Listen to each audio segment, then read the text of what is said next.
أعوذ بالله من الشيطان الرجيم. بسم الله الرحمن الرحيم. لقد كان لكم في رسول الله أسوة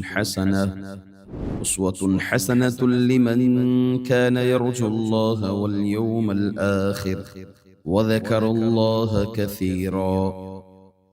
نحمده ونصلي على رسوله الكريم أما بعد. قال النبي صلى الله عليه وسلم استوصوا بالنساء خيرا.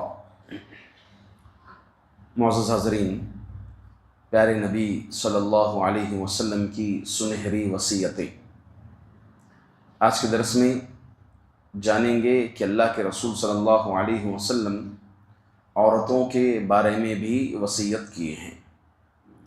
ترمذی اور ابن ماجہ کی روایت ہے، اس کو امام ترمذی رحمۃ اللہ علیہ نے حسن صحیح کہا ہے۔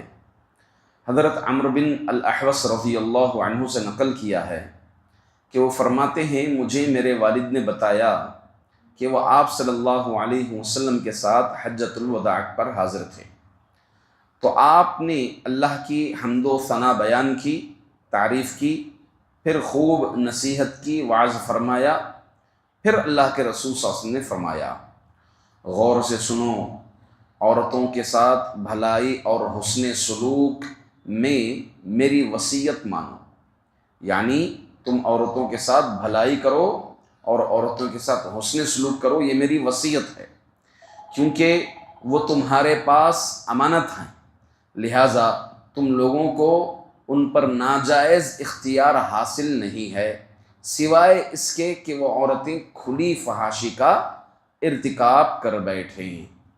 بس اگر وہ یہ غلطی کر بیٹھی ہوں کہ تم ان کو تنبیہ کرو، جیسے بستروں سے الگ کرنا وغیرہ، ہاں البتہ انہیں کوئی سخت سزا نہ دو۔ الحدیث۔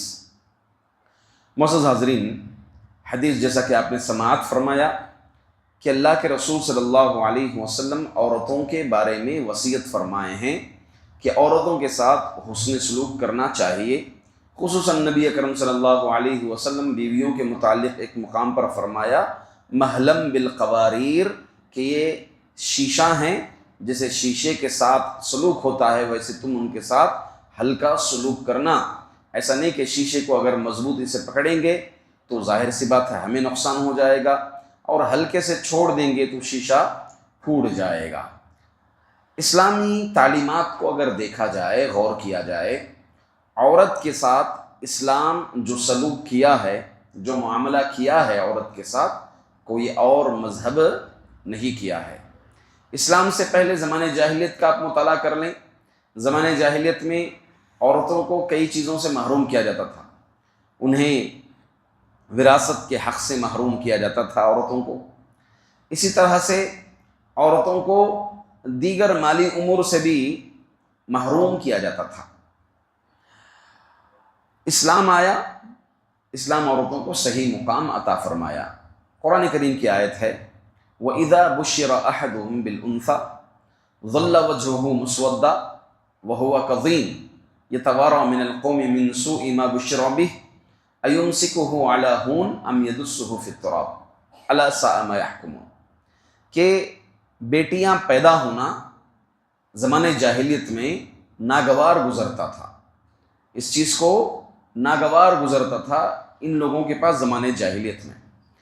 ان کے پاس دو ہی آپشن ہوتے کہ اگر بیٹی گھر پہ ہو جاتی، یا تو ایسے ہی سر نیچے رکھ کر زندگی گزاریں، کیونکہ معاشرہ اسی کے، یہی چیزیں معاشرے کے اندر عام ہو چکی تھی، یا پھر جو ہے اس بچی کو زندہ درگور کر دیا جائے۔ زندہ درگور کر دینا یعنی انہیں زندہ دفنا دیا جاتا تھا زمانے جاہلیت میں۔ یہ عورتوں کے ساتھ معاملہ ہوتا تھا۔ اسلام آیا، عورتوں کو ان کے جو صحیح حقوق ہیں وہ عطا کیا۔ اسی طرح آپ اگر دیگر مذہبوں میں دیکھ لیں گے، ہندو مذہب میں بھی پہل عورتوں کو ان کا مقام عطا نہیں کیا گیا، بلکہ ان کے حق تلفی ہوتی تھی، ان کے حقوق چھینے جاتے تھے، یہاں تک کہ معاملہ ایسا ہوتا تھا کہ ستی کی رسم عام تھی ہندوستان میں، کہ اگر کسی کا شوہر وفات پا جاتا تو اس عورت کو بھی اسی میں جل جانا ہوتا تھا۔ پھر بعد میں ترقی اور برابری، ایکوالٹی، اس کے نام پر جو ہے عورتوں کو وہ حقوق دیے گئے جس کی وہ مستحق نہیں ہے، جس کی وہ لائق نہیں ہے۔ اسی طرح آپ عیسائی مذہب بھی اور یہودی مذہب بھی دیکھ لیں گے۔ عیسائی مذہب میں تو معاملہ ایسا تھا کہ عورت کو گویا ایک انسانیت سے ہی نکال دی، یعنی ہیومینٹی سے عورت کو رکھنا ہے، یہ عورت ہیومینٹی میں داخل ہوتی ہے یا نہیں ہوتی ہے، یہاں تک عیسائیت میں معاملہ پہنچ گیا تھا۔ اور یہودیوں میں تو عورت انسان جنت میں نکالے جانے کا کارن، سبب عورت ہے، کیونکہ آدم علیہ السلام کو حضرت حوا کا استعمال کر کے، ان کا فتنہ استعمال کر کے اغوا کیا، شیطان پھل کھانے پر مجبور کیا، ہوا یہ کہ جنت سے نکالے گئے، تو اس لیے عورت کو ذلیل وخار کیا جاتا تھا، انہیں کوئی مقام عطا نہ کیا جاتا۔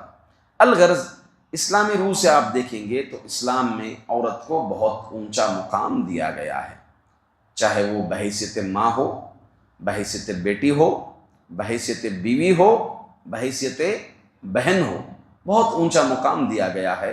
بحیثیت ماں اگر دیکھا جائے تو اللہ کے رسول صلی اللہ علیہ وسلم سے صحابی نے پوچھا، من احق الناس بحسن صحابتی؟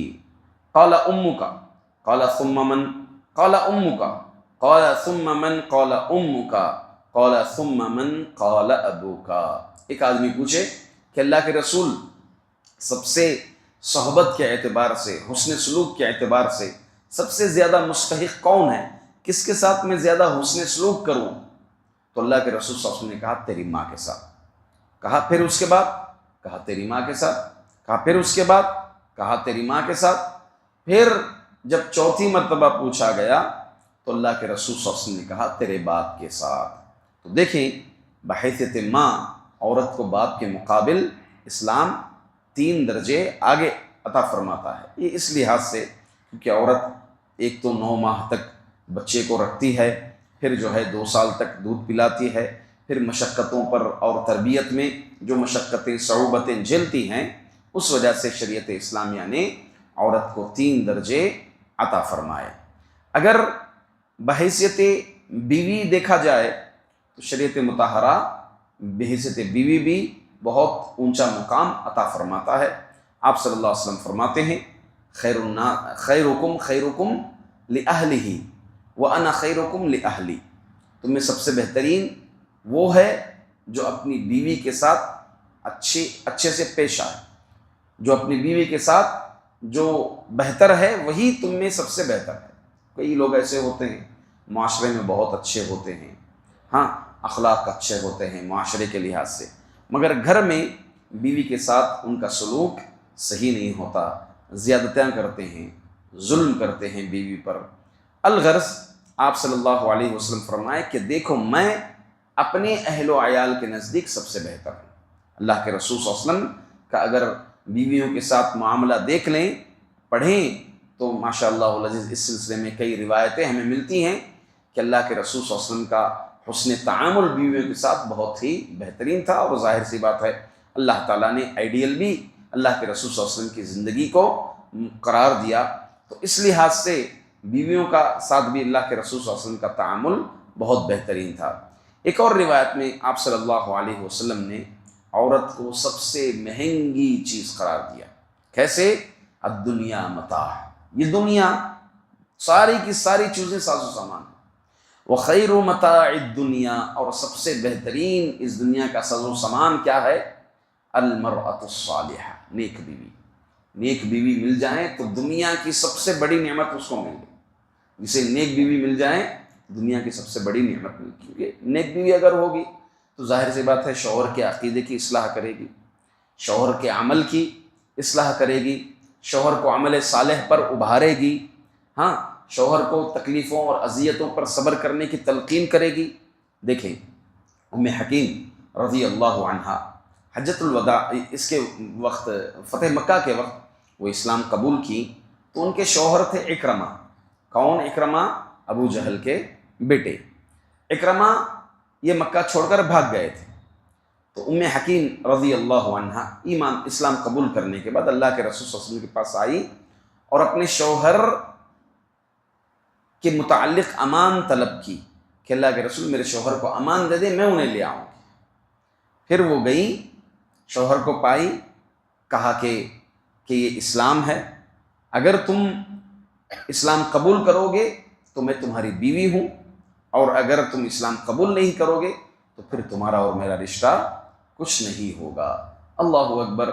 دیکھیں، ایمان میں داخل ہوتے ہی اپنے شوہر کی بھی عقیدے کی فکر کی اور انہیں بھی جو ہے اسلام میں داخل فرما دیا۔ جبکہ اکرمہ کتنے مرتبہ نبی کی بات نہیں سنے ہوں گے، ہاں کتنے مرتبہ اسلام کی دعوت کو نہیں سنا ہوگا کانوں سے، مگر پر اثر ہو گئی بات بیوی کی۔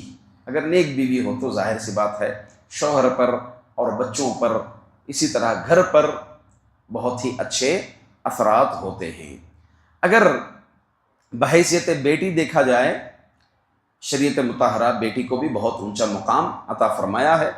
اللہ کے رسول صلی اللہ علیہ وسلم فرماتے ہیں، من ابتلی من هذه البنات بشیء فاحسن الیہن کن لہ سترا من النار۔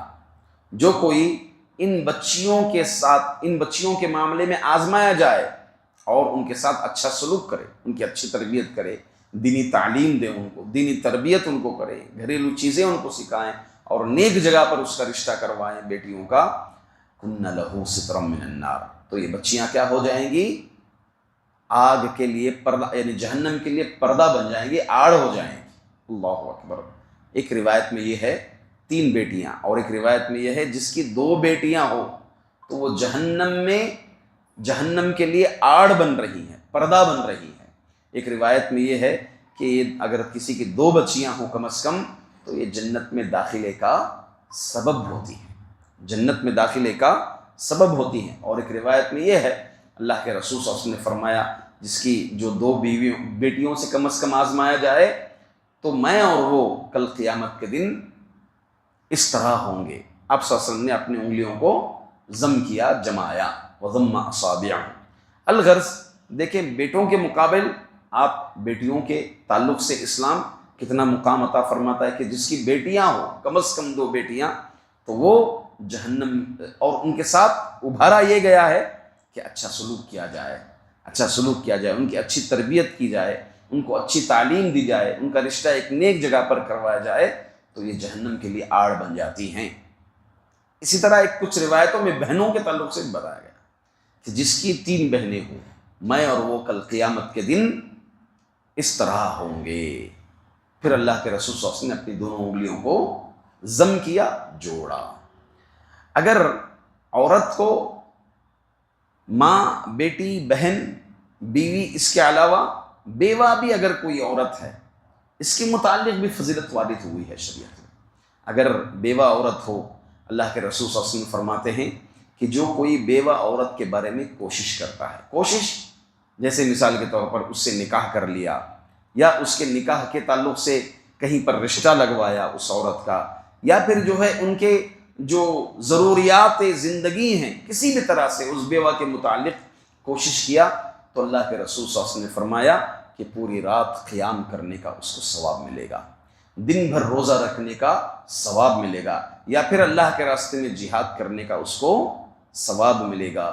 یہ اسلام اونچا مقام عورتوں کو عطا فرمایا ہے۔ اسلام کے علاوہ کسی اور مذہب میں عورت کو صحیح حق عطا نہیں کیا گیا ہے۔ قرآن کریم کا آپ مطالعہ کریں گے تو عورتوں کے نام سے ایک سورت پائیں گے، النساء، سورۃ النساء۔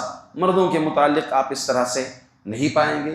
اسی طرح اللہ رب العزت قرآن کریم کی وہ آیت، ان المسلمین والمسلمات والمؤمنین والمؤمنات، عورتوں کی خواہش پر، صحابیات کی خواہش پر اللہ تعالیٰ نے اس آیت کو نازل فرمایا۔ اگر عورتیں بھی عمل میں اچھی ہوں، نیک اعمال کریں تو درجے کے لحاظ سے وہ بھی برابر ہوتی ہیں۔ الغرض عورتوں کے بارے میں اللہ کے رسول صلی اللہ علیہ وسلم کی یہ وصیت ہے کہ ان کے ساتھ اچھا سلوک کرنا چاہیے، اللہ کے رسول صلی اللہ علیہ وسلم کی وصیت ہے، اور آپ حجۃ الوداع کے موقع پر یہ وصیت فرمائی ہے۔ اللہ سے دعا ہے کہ اللہ رب العزت ہم تمام کو عورتوں کا مقام سمجھنے اور ان کے ساتھ اچھا سلوک کرنے کی توفیق عطا فرمائے۔ آمین۔ السلام علیکم ورحمۃ اللہ وبرکاتہ۔